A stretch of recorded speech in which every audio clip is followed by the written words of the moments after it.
Welcome to the Feel Your Best Formula podcast. Are you over 40 and tired of struggling with your weight? Do you feel like you're constantly starting over with your nutrition and fitness? I'm Lil, a certified nutrition coach and former registered nurse, and I too have been there. At the age of 44, I decided I was done with being stuck in the vicious diet cycle. I became a nutrition coach and created the Feel Your Best Formula for women who are ready to do things differently. If you're ready to build a better relationship with food, get your energy back, build muscle, lose fat, and keep it off for good, then you're in the right place.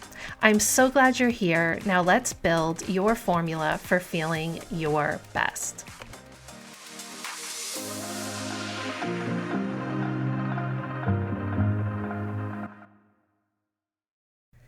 Hello, welcome to the Feel Your Best Formula podcast. I'm Lil.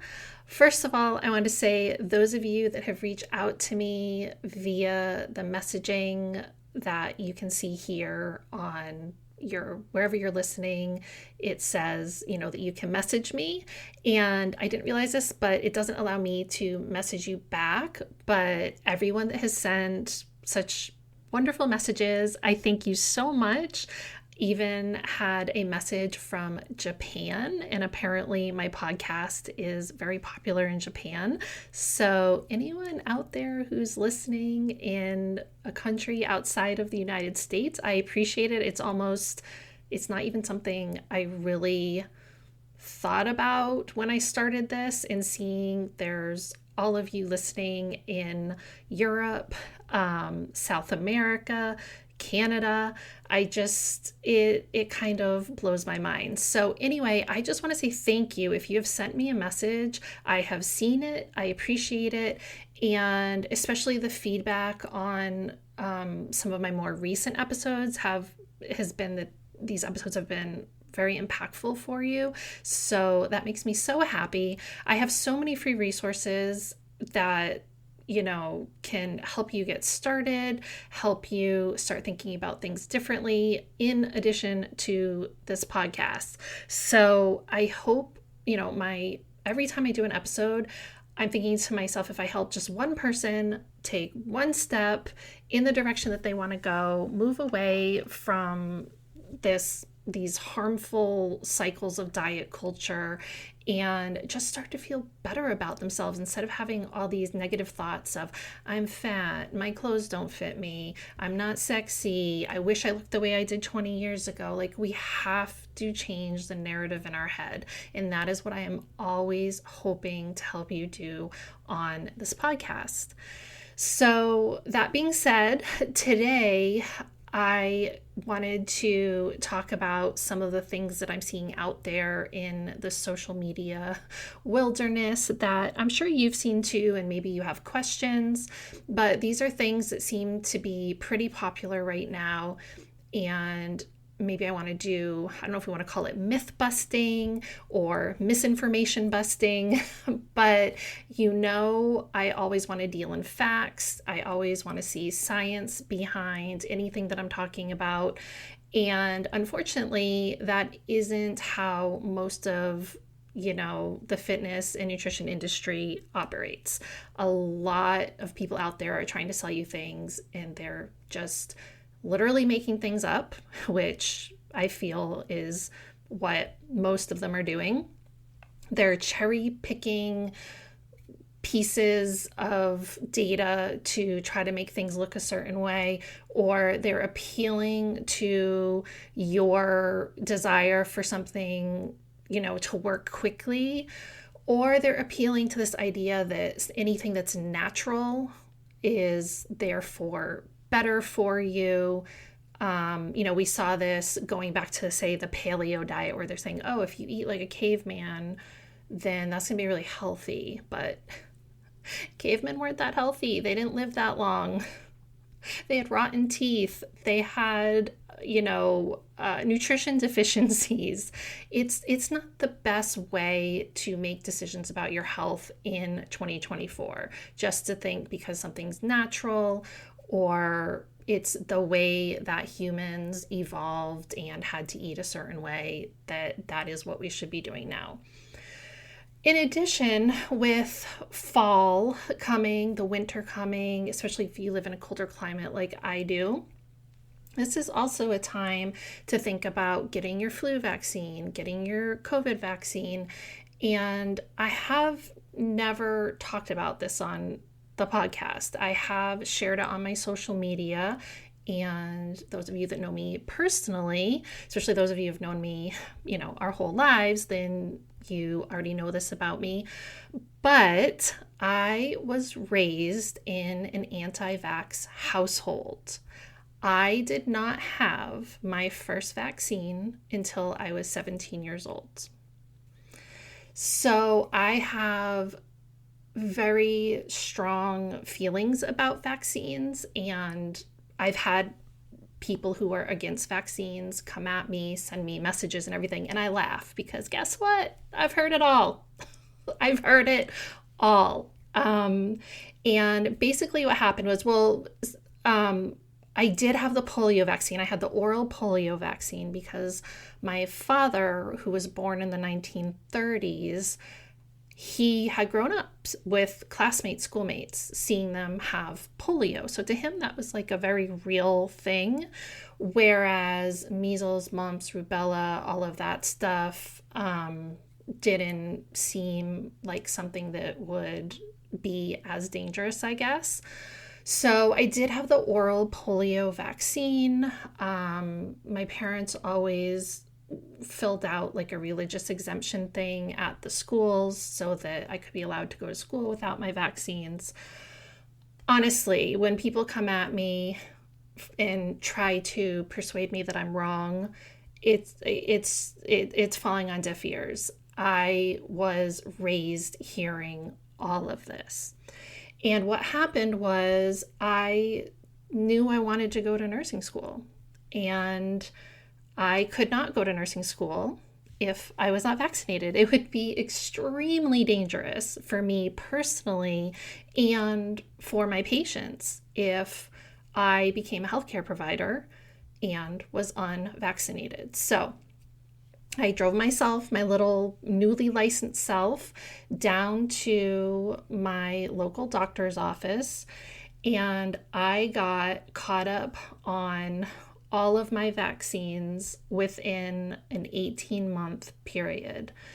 And guess what? I'm still alive. I've not had a vaccine injury or anything like that. And I went on, obviously, to become a nurse and get even more vaccinations, like hepatitis and stuff like that. Because depending what patient populations you're working with, it's better for you to be protected against those things. So with the fall coming, I'm talking about this now because I'm looking at my calendar, and on my to-do list is to make the flu and COVID vaccine appointments for myself and my family. Remind my son that's at college to go get his because there's already nastiness, spreading around in the dorms and everything there. So part of what has led me to approach nutrition this way and make sure that there's the science behind it and understanding things, part of that is my story of being someone who has changed their mind. Obviously, when you grow up with a certain school of thought, whether that's your religion or belief about medical care and things like that, you hopefully will find I think any of your beliefs, I think it's really healthy to have, thoughts about it, to think deeply about it, to make sure that what you're thinking actually makes sense, in that you're just not constantly taking in information as fact just because someone confidently tells you something. It's actually pretty impressive how many people are just so confidently wrong all the time. I mean, obviously, we see this on social media. We see this, all the time out in the world, in the media, where people are just straight up lying to you and saying it with a straight face, to the point where often maybe they even believe their own BS that they're spewing. So in today's episode, I want to talk about some of the BS that is out there. And I see these trends gaining popularity. Obviously, women over 40 are just a huge demographic for this type of thing. And one of them is incredibly dangerous. And I really hope that if you've been considering starting this trend in your household, I can get you to think twice about it. But let me just dive in here. So the dangerous one I want to talk about first is raw milk. Now, this had a bit of a surgence probably a little over a decade ago, where all of a sudden people are saying raw milk is healthier, it's better for you, it's better for your children, it's more, quote, natural for you, there's more nutrients in it. And it kind of took a dive and people weren't talking about it. And now it is out there again. And so, number one, what is raw milk? It is just unpasteurized milk. So if you have ever been to a farm, lived on a farm, and you've milked a cow and you've put it in a bucket and then you just drank that milk without treating it in any way, that is raw milk. And if you are drinking milk that has come to you through that process where there's no pasteurization that has occurred, which is a low, gentle heating method that kills germs, bacteria, and any harmful organisms that could have gotten into the milk. Now, let's be clear, the milk most likely, just like milk coming out of a human or any mammal, it's not that the milk is necessarily contaminated unless the cow itself has some sort of issue going on internally.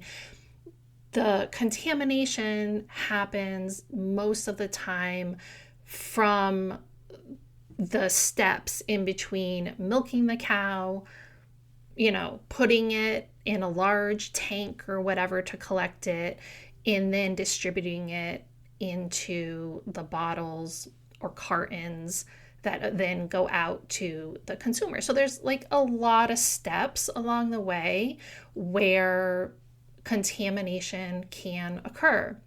It could be as simple, okay, if someone's milking a cow, maybe they went to the bathroom and didn't wash their hands very well. Maybe the cow got some poop or E.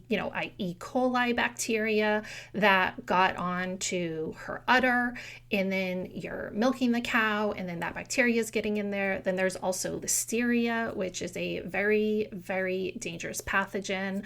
That is what most commonly is found in milk. And recently there was an outbreak. I believe it's been linked back to the Boar's Head deli meats. So if you're a woman in your 40s and you've been pregnant, then obviously listeria is something that your OBGYN or your midwife told you to be careful of, that it's not a great idea to have deli meat and to stay away from raw milks, raw cheeses, things like that. And so you can get into semantics where people say certain cheeses are heated to a certain amount, yada, yada, yada. But if it is a raw dairy product, there is just much more likely chance for it to be contaminated with E. coli, which is the bacteria found in poop, salmonella, listeria, and there could be other things that would contaminate it. I mean, in my mind, what I think about it is like, would you go into a bathroom and drop your sandwich on the floor and then pick it up, right? Like if you think about a farm, if you've ever been on a farm, I've been on a farm, I worked with horses, mucked out stalls, many, many years of my childhood. Like it's dirty, there's poop, there's, when you muck out a stall, you're kicking up dust and dirt that has all kinds of bacteria on it. And this is why it can be so risky to consume raw milk. I know there's also people making yogurt out of raw milk. And I see everyday influencers who know nothing about nutrition, who know nothing about science, who know nothing about bacteria and how pathogens are transmitted. I see these people saying, oh, look at me, I'm having my raw milk yogurt, I'm having my raw milk smoothie. And they're encouraging you to do the same. But it can be so dangerous. And many years ago, it's probably been about 15 years, in Massachusetts, we did actually have a farm that had an outbreak of listeria through their raw milk. A woman had a miscarriage. An elderly person, I believe, passed away. It was in all the headlines and everything. The farm got shut down, et cetera, et cetera. So it does happen out there. I mean, a lot of these people promoting raw milk are trying to tell you, oh, it never happens, or it's just so rare, and the benefits outweigh the risk. And I'm just here to say, number one, pasteurizing your milk does not in any way decrease the nutritional value of it. If you're someone that consumes dairy, it is a great source of calcium. You can get some protein. It's a nutritious choice. Like yogurt, I eat yogurt every single day. But raw dairy products are going to be especially dangerous for those people who have a weaker immune system. So this is where we're talking about the elderly. This is where we're talking about young children and pregnant women. Listeria especially can cause an infection, which then leads to miscarriage. And where you live, it might actually be illegal to sell and consume raw milk. So maybe you're already kind of protected there. But I know where I live, there are farms. You see signs up, you drive by, it says, you can get your raw milk here or whatever. And often they're overstating claims that it's good for your immune system, or it's good for your brain and there's all these extra nutrients or whatever. And that is just simply not true. Raw milk is dangerous. Pasteurized milk is much, much, much, much, much, much safer. And especially if you have small children, you're pregnant, you have elderly people in your life, those people should not be consuming it. And of course, anecdotally, are there going to be people who say, I'm 105 years old and I've been drinking raw milk every day for my life? Okay, great.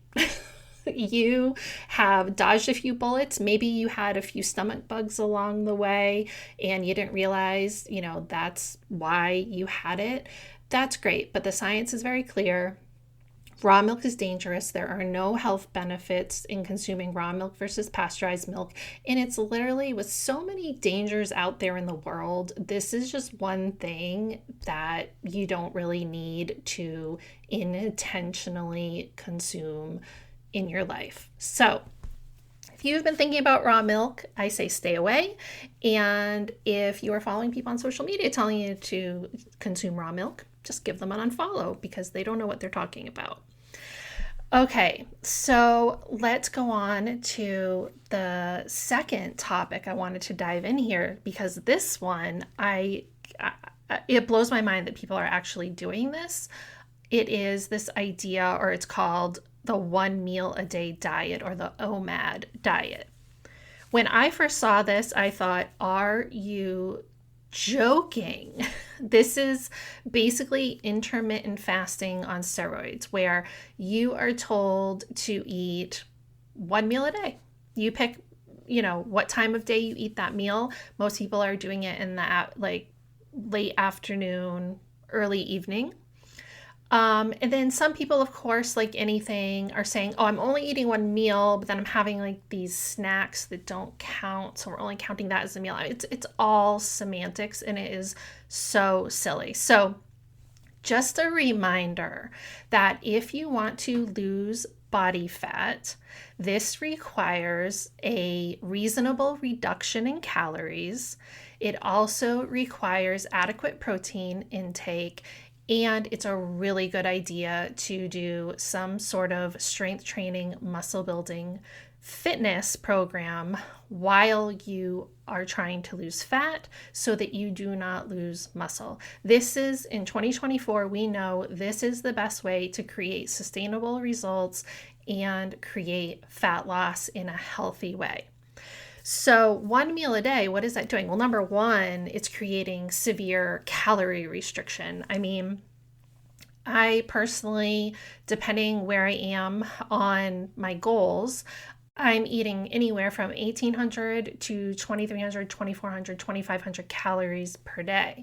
So even if I was to sit down and eat 1,800 calories in one meal, number one, if I was trying to do that with really nutritious, nourishing foods, oh my gosh, my stomach would explode. That would be so much food. And if you're really, trying to have a nourishing day of eating, you're not going to be able to fit into one meal everything that your body requires. I eat anywhere from 120, 140, 150 grams of protein per day. I want to gag thinking about eating 150 grams of protein at one meal. And it's also what's your body going to do? If you're only feeding your body this food once a day, you're giving your body basically this big bolus of food, it's going to be kind of chaotic as your body is trying to digest things and decide where to put it, because you're starving yourself the rest of the day. So your body is like, oh, okay, I've got a lot of calories right now. Let me store some of that as fat once I've met my basic metabolic needs. And yeah, you're probably going to lose weight if you're trying to eat more nutritious foods, because again, you're not going to be able to overconsume calories most likely. But what are probably a lot of people doing with this one meal a day? They're probably eating a lot of very nutrient dense, high calorie, high fat, high sugar foods during that time, because what is going to happen? You're going to get into you're creating a restriction. So what is the opposite side of the coin when we restrict? We binge, right? And you're going to tell yourself, oh, I'm only eating this one meal a day, so it's okay. And then you may or may not even end up losing any weight because maybe you are consuming 2,000, 3,000 calories within that one meal because you've been so starved. But what I foresee is the most likely thing that's happening is people are probably getting really hungry and eating a lot of snacks and then just having the one meal. It just seems really stupid. It is very concerning as far as nutritional deficiencies. Like I said, not being able to nourish your body, not being able to give your body the correct amount of protein that it requires within a day of eating, right? Because it's going to be really hard to eat 100 plus grams of protein in that one meal. High risk of developing disordered eating and an unhealthy relationship with food. And how are you going to go out into the world with your friends? You get asked out to brunch, you have to sit there and drink water because that's not your one meal a day. It's going to create such messed up thinking in your head. It's going to create stress that you don't need in your life, and really not great on your body, especially for those of us over 40 who are already having hormonal shifts where we don't want to be messing with our blood glucose. We want to make sure that we are consuming meals that keep our blood sugar pretty steady throughout the day, keep us satisfied and enjoying life. It just seems really enjoyable, very risky, and definitely a fad. So eating one meal a day, that gets a double thumbs down from me. I hate it. Don't do it. I would rather see you do intermittent fasting, although I do think intermittent fasting is really stupid. Because again, science has shown us that intermittent fasting, the only benefit to it is if it helps you reduce your calorie intake and you're trying to lose weight, then it can help with that. But there are no additional benefits. There's no benefits to your immune system. There's no benefits to your brain function or whatever things people are claiming. So really important at over 40, the age that I think most of you are, to be nourishing your body, to be giving your body the macronutrients and the micronutrients. Those micronutrients like calcium. You miss out on calcium when you are cutting out food groups like dairy, if you are not, if you're not eating bread or grains, then you're missing out on things like thiamine and riboflavin and all these B vitamins that our bodies need. And you can get yourself into a deficiency, which I don't think people even think about. All we think about is, will this make me fat or will this make me lose weight? Well, how about nourishing your body? And when you start nourishing your body, it has this huge ripple effect on all these other things. So, one meal a day is not nourishing your body. It's very disordered, and I would not even recommend thinking about doing it. Bad. Okay, the third one we're going to dive into because I see this all over the place and I hate it. So, hormone balancing diets, or people telling you, oh, this food is hormone balancing and this food is not, and everything. It's so stupid because these diets are promising to balance your hormones through specific foods or supplements, but at the end of the day, no individual food, no particular diet that is just a cookie cutter diet where they're saying, oh, everyone just follow this diet and this is going to balance your hormones. No, first of all, there are so many hormones in your body. I believe there's over 50 hormones in your body. So let's get specific. What hormones are you balancing? Like your thyroid, your reproductive hormones, your stress hormones? What hormones are we talking about here? Be clear, because all of these different hormones in your body, which do have all kinds of functions above and beyond, most people are thinking about menopause, weight gain. Hormones have they are the messengers in your body telling your body to do certain things or not do certain things to help maintain equilibrium in your body, homeostasis, which is keeping your body in a healthy state where you are not ending up sick because things are going too far in one direction or the other. So most simple example would be thyroids. If you are hypothyroid, this means that your thyroid is not giving out enough thyroid hormone, and it does slow down your metabolism. And the way that you fix that is you want to balance your thyroid hormones and you have hypothyroid. What do? You take a thyroid replacement.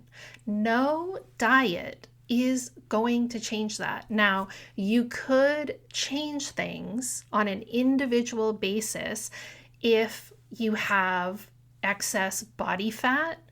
Yes, that might impact the amount of thyroid replacement hormone that you need. Maybe you could even get to a point where you don't need as much or you don't need any or something. This again is a very individual basis, but there is no food that is going to cure your hypothyroid hormone imbalance.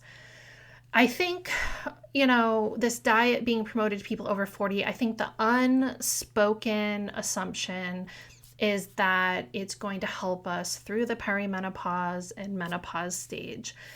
And yes, it can be helpful to have better body composition, less body fat, more lean muscle mass. That can be helpful as we go through the process. But it is and that can be affected by diet, by the foods that you eat, obviously, by the amount of calories you consume.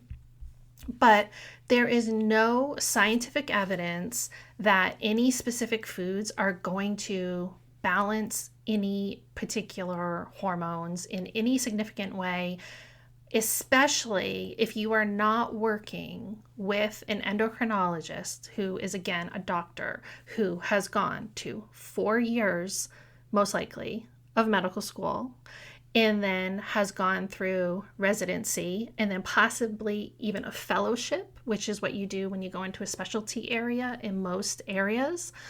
And this endocrinologist has dedicated close to a decade of their life trying to understand the human body and trying to understand the endocrine system. And so when someone has diabetes is a disruption of the endocrine system. Often the doctors that treat diabetes are not necessarily the same ones that are treating thyroid disorders, because it's so complicated that they focus on one particular part of the endocrine system. So that influencer that you're following, who has read a book or two, taken an online course, talked to some people, they don't know what they're talking about. Go to an endocrinologist if you truly feel that something is off balance with your hormones. You know what? They can do blood work and they understand how to interpret that blood work. Someone who has not had the medical training to interpret that blood work doesn't actually know what they're looking at. You know, as a nurse, I know how to interpret a lot of blood work, but I also know that there are limits to my understanding. You know, say someone came in with some sort of infection in their body. Now you're going to look at the white blood cell count, and then you're going to look at the eosinophils and the neutrophils and all these different breakdowns of the white blood cells. Now, an infectious disease doctor can look at that blood work and they can immediately start processing, oh, it could be this, it could be that. As a nurse, that wasn't something that was part of my training. And I understood, I'm not going to go into the patient's room and say, oh, I see this and this is what's going on with you.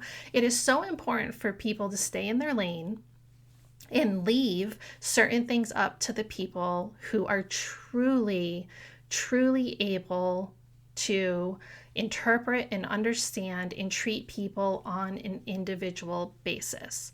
So when someone is trying to sell you a hormone balancing diet, these are the questions. What hormones are we balancing here? Do we have scientific proof that this particular hormone is off balance in me? Now, if someone's asking you, oh, are you fatigued? Are you stressed out? Do you find yourself overeating? All of these questions that you could ask the general population. Yeah, guess what? Everybody's stressed out. Everyone is fatigued. Everyone feels lousy for the most part. That is what you hear from people. So just because someone feels a certain way, it doesn't mean that they need to have their hormones balanced. What they probably need to do is eat a more nutritious diet, eat the adequate amount of calories that their body needs, eat the adequate amount of protein, get outside, go for walks, start strength training, and get some sleep and drink some water and stop drinking as much alcohol. You see where I'm going here? So many people can say, oh, you feel like this, you feel like that. So obviously that means that we need to balance your hormones. Are you having a hard time losing weight? Well, yeah, a lot of people are having a hard time losing weight because the diet industry has been telling them how to do it the wrong way for decades. And it's messed up their bodies. It's messed up their ability to stick to a plan that can actually get them results, right? So then you add in the mixed supplements, which I don't even really want to touch this topic because that's so stupid. Supplements are not regulated. Again, there's no supplements that have been shown to affect hormones. There are things, iodine, yeah, that can affect your thyroid. You can actually cause thyroid problems by consuming too much iodine, but hopefully no one's telling you to take iodine as a supplement. Generally speaking, it's just a bunch of nonsense. And again, if there are dietary restrictions, calorie restriction, if someone's trying to balance your hormones, unless they are specifically telling you, yes, we want you to lose body fat because body fat does impact hormones. If they're not telling you, yes, weight loss is something that is specifically going to help you, like, someone who maybe has PCOS or something like that, where it's very difficult to lose body fat. If someone is not addressing that specific concern, then why are we trying to lose weight? Why is weight loss a sign that you've balanced your hormones? Those things are completely two separate areas here. So It can be really harmful. I have a lot of concerns for women over 40 who are basically just going to go on a starvation diet, a restrictive diet, a stressful diet where they're told you can eat this, but you can't eat that. And this is where we get into orthorexia, other eating disorders, and it infuriates me. There's so much harm that comes from extreme dietary restriction that could, guess what, actually mess up your hormones, right? Because if you lose weight too quickly or you become severely underweight, then that's really bad for your hormones. It's going to possibly create amenorrhea where you're no longer having your monthly cycles. It can just create this whole crap storm of events. So stay away from the hormone balancing diets. There is no one out there that can create a diet that is going to balance the hormones of tens, thousands, hundreds, thousands of people through one cookie cutter plan. It's ridiculous. And anyone out there who is trying to sell you this poop sandwich is unqualified, and especially if they are not telling you to go to an endocrinologist or your OBGYN and get things checked out by someone who truly understands how to interpret blood work, how to interpret your symptoms. And there is a solution out there. If you do have an issue with your hormones, there are solutions out there, but a restrictive diet, I'm sorry to say, is not one of them. So go directly past those diets, go to your healthcare provider, get help from someone who can truly help you feel better.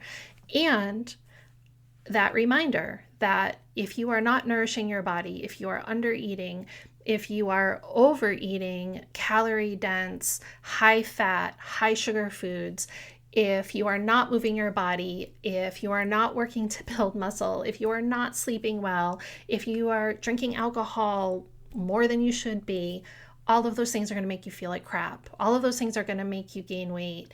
And if you're not addressing those things before you move on to other things, then you're just going to find yourself in a vicious cycle because it's always going to come back to those things no matter what you do. So what do we do? Number one, stay away from raw milk. Stay away from 1 meal a day diets. Stay away from quote unquote hormone balancing diets. And instead, number one, seek a healthcare professional if you have any concerns about your health.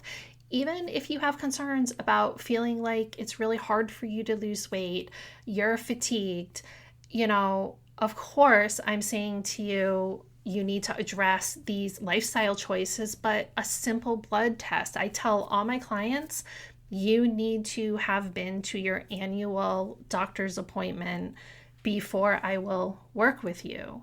Because if you're fatigued because you're anemic, then there is a very simple fix there. It's going to take time to get your energy back, but there is a solution. And sometimes we can feel so lousy, we can forget that just a regular checkup can help see maybe there are some underlying issues there that we can rectify with some medication, some changes to our diet. And the solution is not going to be found in these fad diets, these quick fix diets. And what we really need to do is be accountable and take care of the things. A lot of these things are very controllable, and sometimes it can seem very tempting to dive into these quick fixes because it almost allows us to not take accountability for those very foundational lifestyle choices that have created this situation. So I really encourage you to, figure out what are the caloric requirements that my body needs? What are the nourishing foods that are going to give my body what it needs? Protein, veggies, fruits, whole grains, healthy fats. This is what your body needs. And if you're surviving on coffee and drive-through and skipping meals and following fad diets, it's going to catch up with you. And it just creates this vicious cycle. I really suggest following evidence-based people out there in the wild on social media. You probably are following a lot of people who maybe are saying things that are not true and encouraging you to do things that are just going to compound your problems. So be very cautious with who you follow on social media and where you get your information. And if you want to get started, a good place to start is just with my free macro calculator. And I now have a 10-minute motivation checklist that you can download to help you get motivated in 10 minutes or less. And you can see the link there in the episode details, because I know that that's where a lot of you are. You're at that beginning point where you just want to get motivated, just want to start building those healthy habits and take it one step at a time. So that is right there for you. So thank you so much for listening. I hope that if you were looking at any of these 3 things, that maybe you will take a second look. You can always reach out and ask me questions. Just if you do reach out via the podcast app, make sure to put your email address in there, because I don't have a way of contacting you back through that.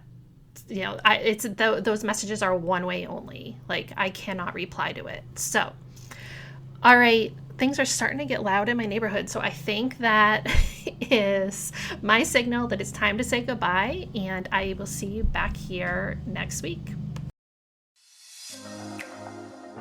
Thank you so much for tuning into today's episode of the Feel Your Best Formula podcast. If you enjoyed the information and discussion we had here today, then make sure to hit that subscribe button so you never miss an episode.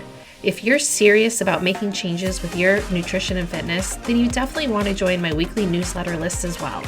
You can find the link below and more information in the episode details. That's all for today, and we will see you back here next week for a new episode of the Feel Your Best Formula podcast.